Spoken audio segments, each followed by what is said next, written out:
210 minuti per rispondere a 140 quesiti da cui dipenderà poi la strada professionale di 775 aspiranti dottori. Nel padiglione 7 della Fiera di Padova il concorso per l'accesso alle scuole di specializzazione in medicina e chirurgia dell'Università di Padova. Ci sono delle specialità, soprattutto alcune chirurgie specialistiche, soprattutto dove ci sono le macchine. Adesso i ragazzi amano la robotica, amano la chirurgia invasiva, quindi queste sono ben scelte. La ginecologia è molto richiesta. La cardiologia è molto richiesta, c'è un editoriale sul Sole 24 Ore di oggi che dice sono le specialità in cui c'è la maggiore possibilità di avere anche attività privata.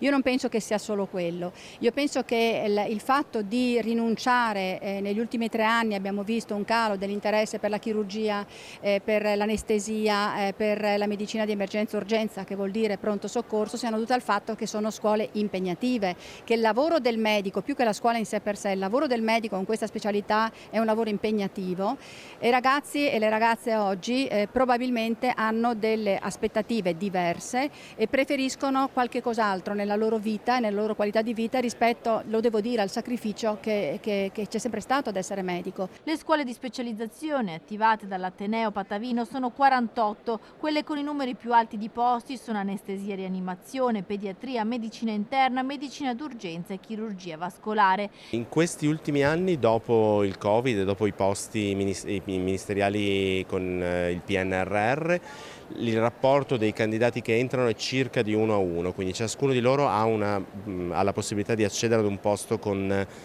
contratto di formazione medico specialistica, magari non nella sede e non nella specialità che gradisce, e questo fa il posizionamento in graduatoria che loro sapranno già oggi. Nelle prossime ore il Ministero renderà noto anche il numero di contratti attribuiti all'Ateneo di Padova. Nel 2023 erano stati 803, un numero in crescita rispetto agli anni precedenti.